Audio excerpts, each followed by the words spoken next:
సిటీలో ఉద్దేశపూర్వకంగా తాగునీటి సరఫరాకు ఆటంకం కల్పించిన వారిని వెంటనే ఉద్యోగాల నుంచి తొలగించాలని అధికారులను ఆదేశించారు సీఎం రేవంత్ రెడ్డి. అకారణంగా ప్రభుత్వానికి చెడ్డ పేరు తెచ్చే వారిపై కఠినంగా వ్యవహరించాలని సూచించారు.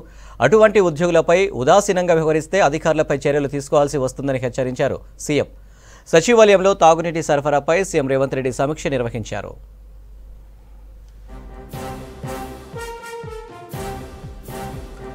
హైదరాబాద్లో తాగునీటి సరఫరాకు డోకా లేకుండా మరింత డిమాండ్ పెరిగినా ప్రత్యామ్నాయ ఏర్పాట్లతో సిద్ధంగా ఉండాలన్నారు. అవసరమైతే నాగార్జున సాగర్ డెడ్ స్టోరేజ్ నుంచి నీటిని హైదరాబాద్కు తెచ్చుకోవాలని, అందుకు తగిన ఏర్పాట్లు వెంటనే చేయాలని ఆదేశించారు. ఇటు సింగూరు నుంచి నీటిని సరఫరా చేసేందుకు సన్నద్ధంగా ఉండాలన్నారు. కృష్ణా బేసిన్లో నీటి లభ్యత లేనందున ఎగువన నారాయణపూర్ రిజర్వాయర్ నుంచి తాగునీటిని తెచ్చుకునేలా కర్ణాటక ప్రభుత్వంతో సంప్రదింపులు జరపాలని సీఎం అధికారులకు సూచించారు.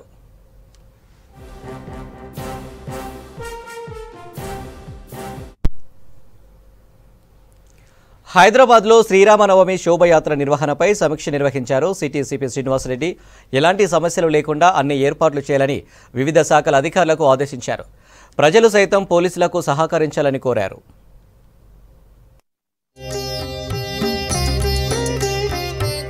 సిటీలో ఈ నెల 15న శ్రీరామనవమి సందర్భంగా జరిగే శోభయాత్రను విజయవంతంగా నిర్వహిస్తామన్నారు హైదరాబాద్ సిపి కొత్తకోట శ్రీనివాసరెడ్డి. యాత్ర నిర్వహణపై పోలీసులు వివిధ శాఖల అధికారులతో సమీక్ష సమావేశం నిర్వహించారు. గతేడాది జరిగిన పొరపాట్లు పునరావృతం కానివ్వద్దని సూచించారు. యాత్ర జరిగే సౌత్, వెస్ట్, ఈస్ట్ జోన్లలో భారీ భద్రతను ఏర్పాటు చేశామన్నారు. రావు గారు చెప్పారు, ఇది రాముని శోభయాత్ర. అట్లాగే రాముని పునరాగమనం అయోధ్యకు వచ్చిన తర్వాత జరుగుతున్న మొట్టమొదటి శోభయాత్ర. దాన్ని అత్యుత్సాహంతో కూడా జరుపుకుందామని చెప్పారు. అత్యుత్సాహం ఉండాలి, అత్యుత్సాహం ఉండాలి. అది అవధులు దాటకుండా మనం ఎట్లా ఉండాలనేది ఇప్పుడు మనం ప్రయత్నం చేస్తున్నాం. దానికి సంబంధించిన పూర్తి ఆధ్యాత్మికత విలసిల్లేలా, ఉట్టిపడేలా జరుపుకోవాలని చెప్పి వారు పిలిపించారు. థ్యాంక్ యూ సో మచ్ మీరు చెప్పిన దానికి. అది ఆ స్ఫూర్తి మనం కొనసాగిద్దాం.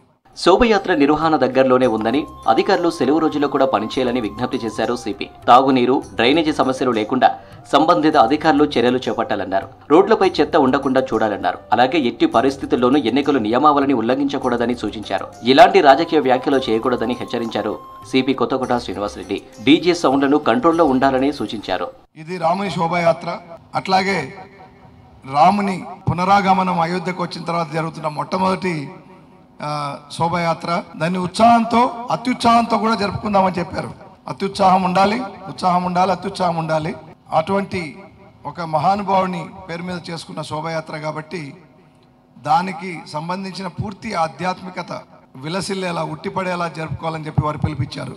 సర్వమతాలను గౌరవించే విధంగా, తర్వాత మన మతం యొక్క గౌరవం ఇంకా ఇనుమడించే విధంగా మనం ప్రవర్తించి ఒక పెద్దన్నగా మిగతా డిపార్ట్మెంట్స్ కూడా మేము ముందుండి నడిపిస్తాం.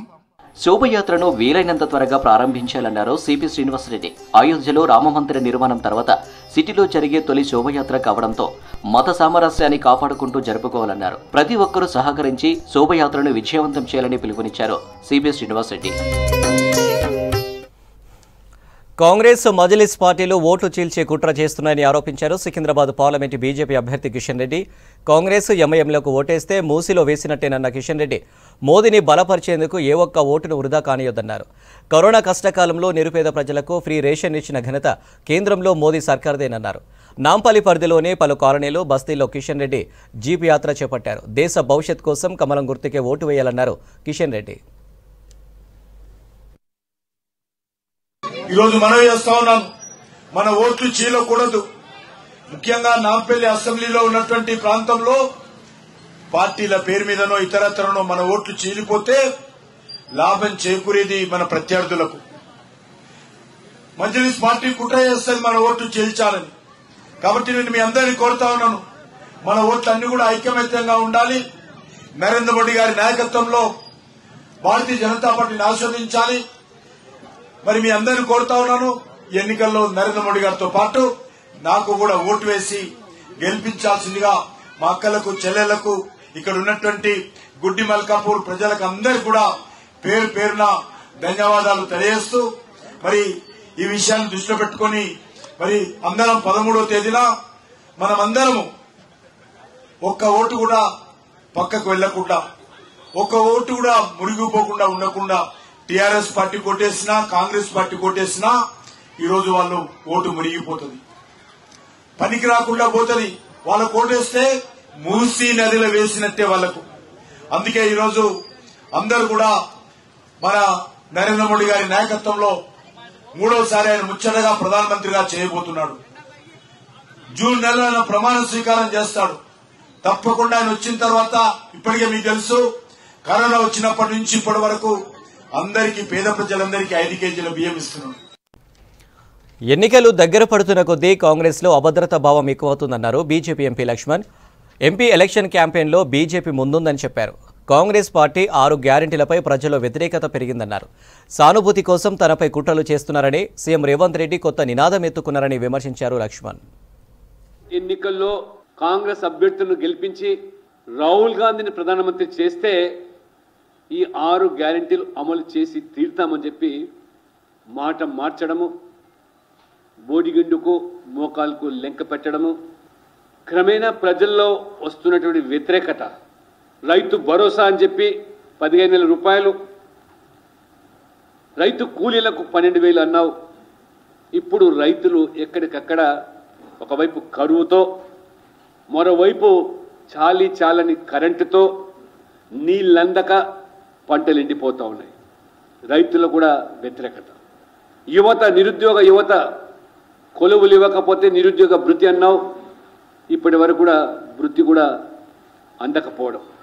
ఈ రకంగా అన్ని గ్యారెంటీలు, హామీలన్నీ కూడా అటకెక్కించి ఇవాళ ప్రజల దృష్టిని మళ్లించేదానికి, అంటే తన పైన ఏదో కుట్ర జరుగుతుందని చెప్పి, అంటే ఒక ఎమోషనల్ బ్లాక్మెయిలింగ్కు మరి ఇవాళ రేవంత్ రెడ్డి గారు పాల్పడుతున్నారు. కాంగ్రెస్ పాలనలో రాష్ట్రం అన్ని రంగాల్లో వెనుకబడిందన్నారు BRS working president KTR. CM Revanth Reddy కేవలం మైకు వీరుడు మాత్రమేనని విమర్శించారు. ప్రభుత్వం చేతకానితనంతో రియల్ ఎస్టేట్, ఫార్మా సహా అన్ని రంగాల్లో పెట్టుబడులు వెనక్కి వెళ్లాయన్నారు. ఇబ్రాహీంపట్నం నియోజకవర్గం బీఆర్ఎస్ పార్టీ కార్యకర్తల సమావేశంలో పాల్గొన్నారు కేటీఆర్. కాంగ్రెస్ నేతలకు దమ్ముంటే ఎన్నికల హామీలు అమలు చేసి ఓట్లు అడగాలన్నారు. బీజేపీకి అసలు ఓట్లు అడిగే అర్హతే లేదన్నారు కేటీఆర్. 2023 ఎలక్షన్లు జరిగితే కాంగ్రెస్ కంటే బీజేపీ కంటే ఎక్కువ సీట్లు బీసీలకు ఇచ్చిన ఒకే ఒక్క పార్టీ బీఆర్ఎస్ పార్టీ అనే మాట నేను మీకు యాద్ చేస్తా ఉన్నా. ఈ రోజు మళ్ళీ పార్లమెంట్ ఎన్నికల్లో మన చిత్తశుద్ధి చూడండి. పార్లమెంట్ ఎన్నికల్లో కూడా మొత్తం 17 సీట్లు తెలంగాణలో. 17 సీట్లుంటే 5 సీట్లు ఎస్సీ ఎస్టీ రిజర్వ్డ్ సీట్లు, మిగిలినవి 12. ఆ 12 సీట్లలో 6 సీట్లు బీసీలకు ఇచ్చిన ఒకే ఒక్క పార్టీ 50% ఇలా బలహీన వర్గాలకు అవకాశం ఇచ్చిన ఒకే ఒక్క నాయకుడు కేసీఆర్ గారు అనే మాట నేను మీకు యాద్ చేస్తా ఉన్నా. బలహీన వర్గాలకు రాజకీయంగా కూడా ప్రాధాన్యం ఉండాలన్న ఆలోచనలో భాగంగానే ఇలా ఖ్యామా మల్లేష్ గారిని కూడా మీ దగ్గరికి పంపిండు, భువనగిరి పార్లమెంట్ కు పంపిండు. తప్పకుండా మరి ఇక్కడ ఉండే మనందరం కూడా కలిసికట్టుగా టీఆర్ఎస్ కార్యకర్తలం గట్టిగా కొట్లాడదాం, మల్లేశ్వరిని గెలిపించే ప్రయత్నం చేద్దాం. మేము ఎవ్వరం బీరిపోయలేం, భయపడలేం. అలా ఈ కాంగ్రెస్ బీజేపీలకు భయపడే పరిస్థితి అంతకంటే ఏం లేదు. ఎందుకంటే మన రేవంత్ రెడ్డి గారి సంగతి నాకంటే బాగా మీకే తెలుసు. మైకు వీరుడు ఆయన. మైకు మాత్రం పట్టుకుంటే పూనకం వస్తుంది, ఏది పడుతుంది మాట్లాడతాడు. ఇప్పుడే ప్రజలకు వాస్తవాలు తెలుస్తున్నాయి. నేను ఉత్తగానే అంటలేను రేవంత్ రెడ్డి గారిని మైకు వీరుడు అని. మాట్లాడితే ఒక డైలాగ్ కొడతాడు, మొగోనివైతే గెలువు, మొగోనివైతే చెయ్యి అంటాడు. అయ్యా రేవంత్ రెడ్డి, నీ భాషలు నీకే చెప్తున్నా వై, నేను నాకు ఆ భాష రాదు, నీకోసం నేర్చుకొని మాట్లాడుతున్నా. రేవంత్ రెడ్డి గారు మొగోనివైతే ఇచ్చిన మాట ప్రకారం 2 లక్షల రుణం మాఫీ చేసి ఓటు అడుగు. రేవంత్ రెడ్డి మొగోనివైతే మా ఆడబిడ్డలకు మాట ఇచ్చినావు, 18 ఏళ్లు నిండిన ఆడబిడ్డలందరికీ నెలకు 2,500 వేస్తా అన్నావు. ఇచ్చినాకనే ఓటు అడుగు మొగోనివైతే నేను అడుగుతున్నా. ఫ్రీ బస్సు అని ఈ 100 రోజులు చేసిందల్లా గదొక్కటే ఫ్రీ బస్ అన్నాడు, చేసింది. కానీ నేను మీ అందరికి చెప్తా ఉన్నా, గుర్తుపెట్టుకోండి దయచేసి, పార్లమెంట్ ఎన్నికల తర్వాత తప్పకుండా ఫ్రీ బస్సు కూడా మంగళం వాడతాడు. అందులో కూడా ఇప్పటికే ఆర్టీసీకి 1,400 కోట్ల నష్టం వచ్చింది.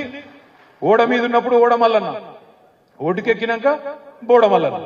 అది ఖచ్చితంగా మళ్ళీ రేవంత్ రెడ్డి చేస్తాడు, యాద పెట్టుకోమని చెప్పి కూడా నేను కోరుతా ఉన్నా. హైదరాబాద్ క్రికెట్ అభిమానులకు మరోసారి షాక్ తగిలింది. టికెట్లు అమ్మకానికి పెట్టిన మరుక్షణంలోనే సోల్డ్ అవుట్ అయ్యాయి. అయితే ఉప్పల్ మ్యాచ్ టికెట్స్ దొరకకుండా కుట్ర చేస్తున్నారని ఫ్యాన్స్ మండిపడుతున్నారు.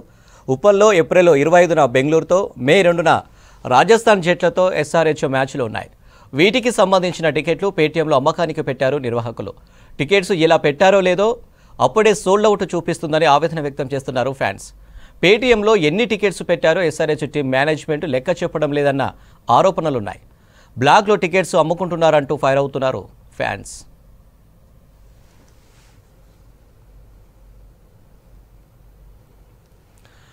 లోక్సభ ఎలక్షన్స్ సమీపిస్తుండటంతో మజ్లిస్ ఎంపీ అసదుద్దీన్ ఓవైసీ నియోజకవర్గంలో విస్తృతంగా పర్యటిస్తున్నారు. బహదూర్పురాలోని దూద్బౌలిలో ఎన్నికల ప్రచారం నిర్వహించిన ఎంఐఎం అధినేత ఎంపీ అభ్యర్థి అసదుద్దీన్ స్థానికులతో ముచ్చటించారు. అటు ఎలక్షన్ ప్రచారంలో బహదూర్పుర ఎమ్మెల్యేతో పాటు దూద్బౌలి మజ్లిస్ కార్పొరేటర్ స్థానిక నేతలు పాల్గొన్నారు.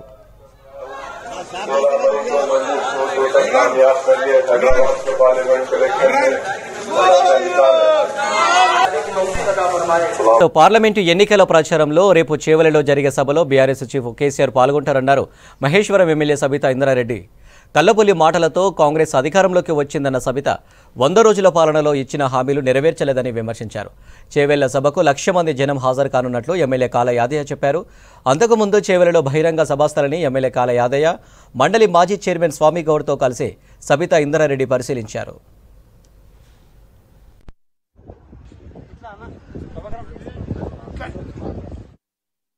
కులాలను ఏకం చేసి ఒక ఐక్యవేదిక పెట్టి బడుగు బలైన వర్గాల గొంతుగా ఆ రోజున ప్రభుత్వానికి బడుగుల గొంతును వినిపించే ప్రయత్నం కాసాని జ్ఞానేశ్వర్ గారు చేశారు. ఈ రోజు చేవెళ్ల పార్లమెంట్ లో ఉన్న రేపు జరుగుతున్న ఎన్నికల్లో కాసాని జ్ఞానేశ్వర్ గారిని కేసీఆర్ గారు నిర్ణయించిన వ్యక్తి తప్పకుండా టీఆర్ఎస్ పార్టీ అభ్యర్థులు గెలిపించమని కోరుతా ఉన్నాం. ఒక్కసారి వెనక్కి తిరిగి ఆలోచిస్తే తెలంగాణ రాష్ట్ర ప్రజలందరూ కూడా 10 సంవత్సరాల కేసీఆర్ గారి పాలన ఈ 90 రోజులు 100 రోజులు ఈ పాలనను తీసుకుంటే డెఫినెట్ గా ఒక అనుభవం ఉన్న నాయకుడు పాలన చేస్తే ఎట్లా ఉంటుంది అనేది స్పష్టంగా తెలంగాణ రాష్ట్రంలో అర్థమవుతుంది. అంటే కేసీఆర్ గారి విలువ ఏంటనేది 3 నెలల్లో తెలిసింది కింద ప్రజలకు.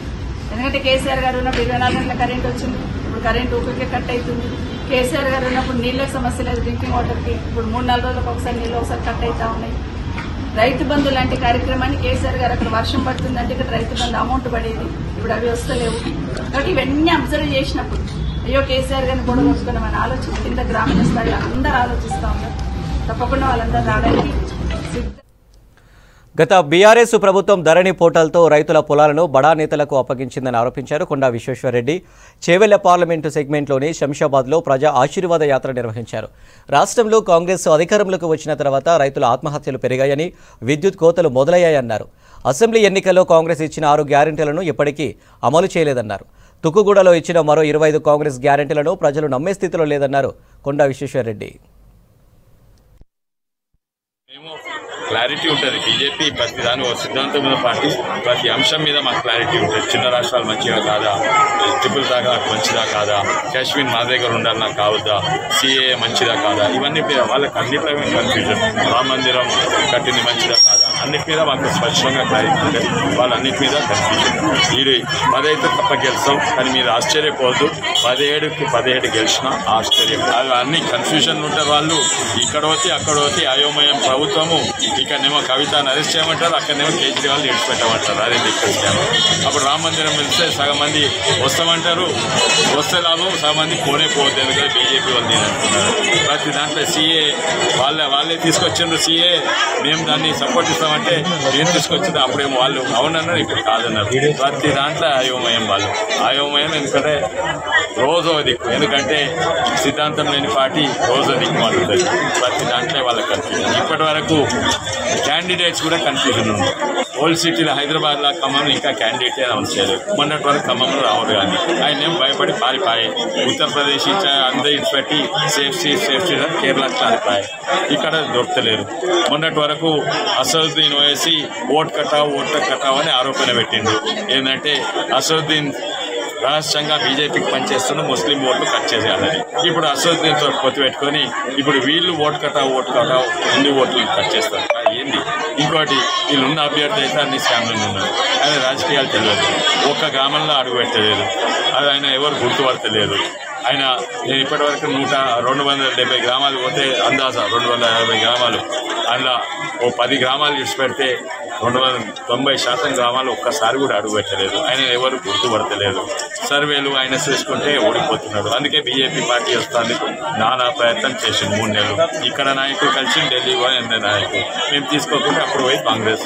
ఆయన అధికారం లేకుంటే రాజకీయాలు చేయలేదు. అధికారం ఉంటే మనం మా చేతి ఉంటే ల్యాండ్ స్కామ్ చేయవచ్చు, గుడి భూమి వక్ఫ్ భూమి కబ్జా చేయవచ్చు.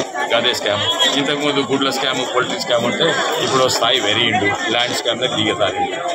కబ్జాదారుల పేరు కూడా లేకుండా పోయింది. అయిపోయే వరకు భూములతో సహా వాళ్ళకు వచ్చే రైతు బంధులో లేకపోతే ఇవన్నీ కూడా వస్తలేదు.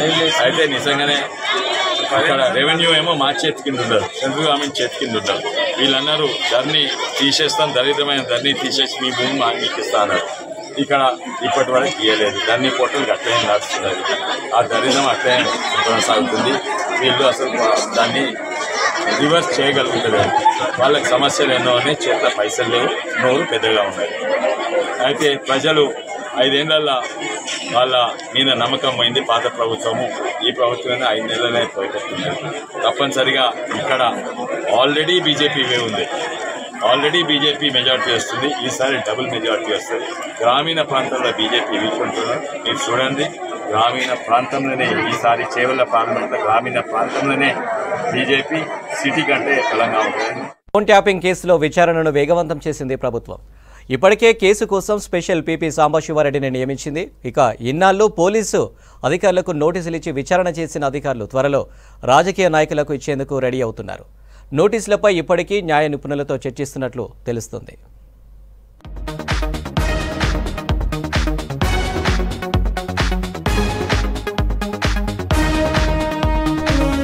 తెలంగాణ ఫోన్ ట్యాపింగ్ కేసు రోజుకో మలుపు తిరుగుతోంది. ఇన్నాళ్ళు పోలీసుల అవినీతిపై చర్చ జరగగా ఇప్పుడు పొలిటికల్ లీడర్ల మెడకు ఉచ్చు బిగుస్తున్నట్టు చర్చ నడుస్తోంది. ఈ కేసు కోసం స్పెషల్ పీపీగా సాంబశివారెడ్డిని నియమిస్తూ తెలంగాణ ప్రభుత్వం ఉత్తర్వులిచ్చింది. ఈ విషయాన్ని ఇప్పటికే కోర్టుకు సైతం పోలీసులు ప్రకటించారు. నాంపల్లి కోర్టులో స్పెషల్ పీపీ ఉత్తర్వుల కాపీని జోడిస్తూ మెమో దాఖలు చేశారు. దీనిపై ఈ నెల 15న నాంపల్లి కోర్టు నిర్ణయం తీసుకోనుంది. ఫోన్ ట్యాపింగ్ వ్యవహారం హై ప్రొఫైల్ కేసు కావడంతో ఈ కేసును సాధారణ కేసులతో కాకుండా ప్రత్యేకంగా చూడాలని ప్రభుత్వం భావిస్తుంది. ప్రస్తుతం నాంపల్లి అదనపు చీఫ్ మెట్రోపాలిటన్ మెజిస్ట్రేట్ లో ఫోన్ ట్యాపింగ్ కేసు విచారణ జరుగుతోంది. 2 రోజుల క్రితం ప్రణీత్ రావుకు బెయిల్ కోరుతూ పిటిషన్ దాఖలు చేయగా సెక్షన్ 70 ఐటీ యాక్ట్ సహా మరో 2 సెక్షన్లు ఉండటంతో బెయిల్ పిటిషన్ ను సెషన్స్ కోర్టుకు బదిలీ చేసే అవకాశం ఉంది. దీనిపై కూడా ఈ నెల 15న స్పష్టత వచ్చే అవకాశం ఉంది.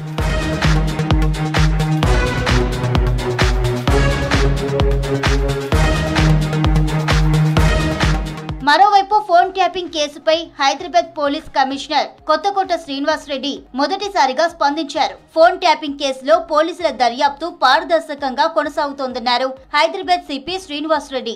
రాజకీయ నేతలకు ఏమైనా నోటీసులు ఇవ్వనున్నారా అనే ప్రశ్నకు సమయం వచ్చినప్పుడు అన్ని వివరాలు చెబుతామన్నారు కమిషనర్ శ్రీనివాస్ రెడ్డి.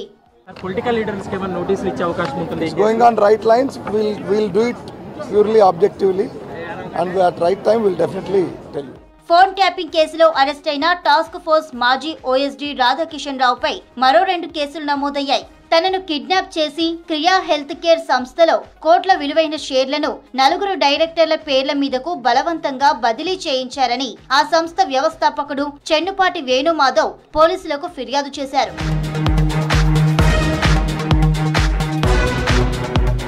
రాధాకిషన్ రావు విచారణలో గత బీఆర్ఎస్ ప్రభుత్వ పెద్దలు ఎవరెవరు ఏ పనులు చేయించుకున్నారు, ఎన్నికల సమయంలో ఎవరి కోసం పోలీసు వాహనాల్లో నగదు తరలించారు అనే వివరాలు పోలీసులు సేకరించినట్లు తెలుస్తోంది. 2023 శాసనసభ ఎన్నికల్లో బై ఎలక్షన్ లో ప్రతిపక్షాల నేతల ఫోన్లపై ఫోకస్ పెట్టిన ట్యాపింగ్ టీం వాళ్ళ పర్సనల్ రాజకీయ ఎత్తుగడలను ఎప్పటికప్పుడు తెలుసుకుంటూ గత ప్రభుత్వానికి చేరవేశారని పోలీసులే ఒప్పుకున్నారు. బీఆర్ఎస్ ప్రత్యర్థులైన అభ్యర్థులకు వనరులు అందించే వ్యాపారుల ఫోన్లను ట్యాప్ చేసి ఆ సమాచారాన్ని హైదరాబాద్ సహా పలు జిల్లాల్లోని పోలీసులకు అందించినట్లు తెలుస్తోంది. ఫోన్ ట్యాపింగ్ వ్యవహారంలో అరెస్ట్ అయిన నిందితులందరి వాంగ్మూలాల్లోనూ ఎస్ఐబి మాజీ చీఫ్ ప్రభాకర్ రావు ప్రస్తావన వచ్చింది. నిందితులందరూ SIB chief Prabhakar Rao ఆదేశాలతోనే పనిచేశామన్నారు. Praneeth రావుపై case నమోదైన మరుసటి రోజే ప్రభాకర్ అమెరికా వెళ్లడం, అదే సమయంలో టాస్క్ ఫోర్స్ మాజీ ఓఎస్డీ రాధాకిషన్ రావు విదేశాలకు వెళ్లి తిరిగొచ్చి అరెస్ట్ అయ్యారు. రాధాకిషన్ రావు ఇచ్చిన స్టేట్మెంట్ తో రాజకీయ ప్రకంపనలు రేపాయి.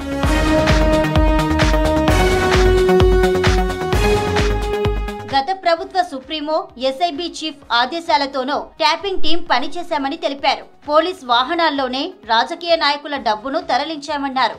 మాజీ డీఎస్పీ ప్రణీత్ రావు, మాజీ అదనపు ఎస్పీలు భుజంగారావు, తిరుపతన్న కూడా రాజకీయ నేతల ప్రమేయంపై గుట్టు విప్పారని తెలుస్తోంది.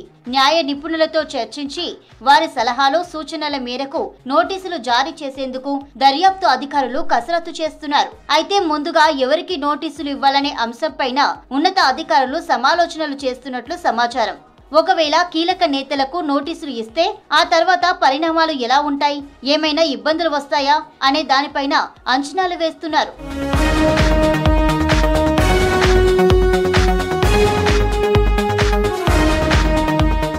ట్యాపింగ్ తో ఎంతమందిని టార్గెట్ చేశారు, వాళ్ళ ఆడియో రికార్డింగ్లు మీ వద్దకు ఎలా వచ్చాయి అన్న అంశాలపై పోలీసులు దర్యాప్తు చేయనున్నారు. ఈ ఫోన్ ట్యాపింగ్ బలవంతపు వసూళ్లతో ఎవరు లాభపడ్డారనే కోణంలో దర్యాప్తు జరగనుంది.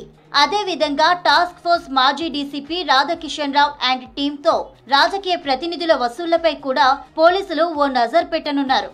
ఫోన్ ట్యాపింగ్ కేసులో గత సర్కార్లో కీలకంగా పనిచేసిన ప్రజా ప్రతినిధులు ఉన్నట్లు తెలుస్తోంది.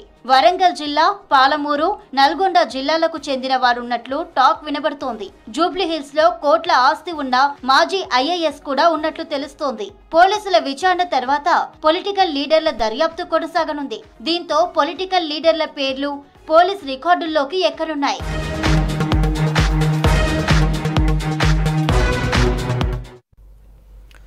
సిటీలో కోళ్ల ధరలు కొండెక్కి కూర్చున్నాయి.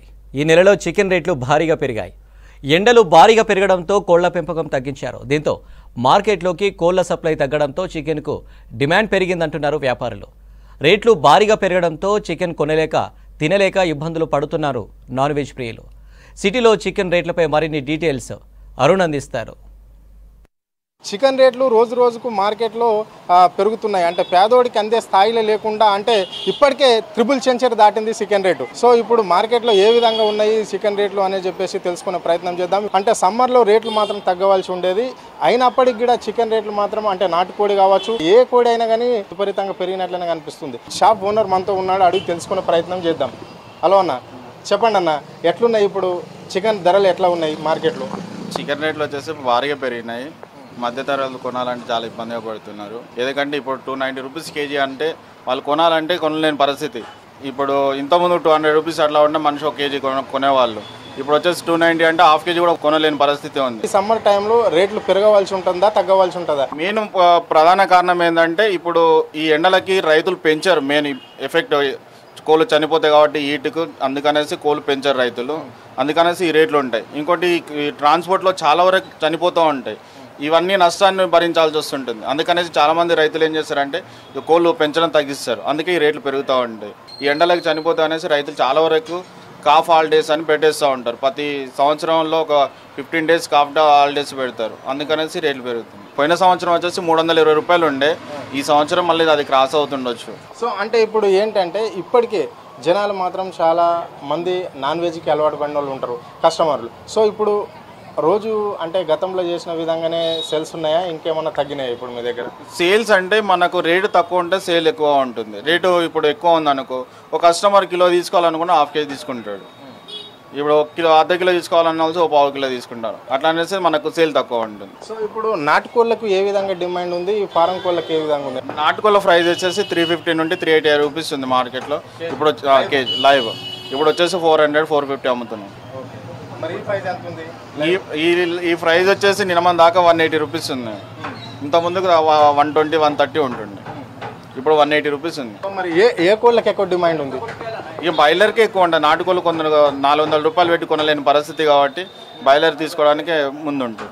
ఇప్పుడు మనతో పాటు కొంతమంది కస్టమర్లు కూడా ఉన్నారు, ఈ షాప్కి వచ్చేసి చికెన్ తీసుకుంటున్నారు. వాళ్ళని అడిగి తెలుసుకునే ప్రయత్నం చేద్దాం. మరి రేట్లు పెరిగినాయా, తగ్గినాయా? చెప్పండి. ఈ చికెన్ రేట్లు గవర్నమెంట్ ఏం చేయాలంటే వాళ్ళ సొసైటీతో మాట్లాడాలి. పబ్లిక్ తెలియని పరిస్థితులు ఉన్నారు కాబట్టి వాళ్ళకు కొంచెం ఏంటంటే అవగాహన కొంచెం వాళ్ళకు తక్కువ, వాళ్ళ గవర్నమెంట్ సబ్సిడీ అన్నా ఏదన్నా వాళ్ళకు కోళ్ళ ఫారం వాళ్ళకు కానీ ఎవరికైనా కానీ సబ్సిడీ ఇచ్చి వాళ్ళకు కొంచెం ప్రోత్సహిస్తే వాళ్ళు ఏం చేస్తారంటే రేట్ తక్కువ చేసి మనకు గరీబులకు కొంచెం ఏదో ఇప్పుడు కొనలేని పరిస్థితిలో ఉన్నాం. ప్రతిదానికి ముద్దకు చికెన్ తినాలంటే గరీబుల వల్ల ఇవాళ కాదు, సాధ్యం కాదు. ఎగ్స్ రేట్ ఏంటంటే ఇప్పుడు అదివి తినడానికి అదివి ఆలోచిస్తారు కాబట్టి ఎగ్స్ మిగిలిపోయినాయి కాబట్టి కొంచెం రేట్లు తగ్గినాయి. అది మొన్నటి వరకు 7 రూపీస్ ఉండేది. మటన్ ఒకటే దగ్గర ఉంటుంది కాబట్టి మటన్ చాలా మంది తిన్నారు.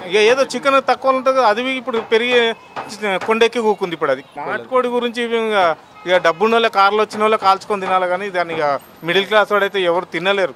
ఇప్పుడు 290 రూపాయలు అంటున్నారు చికెన్. ఫంక్షన్ ఉన్నప్పుడు తప్పదు, ఇక తక్కువ చేస్తే బాగుంటుంది. రేటు గురించి ఇవాళ ఆలోచన చేసేటోళ్ళు ఎవరున్నారు?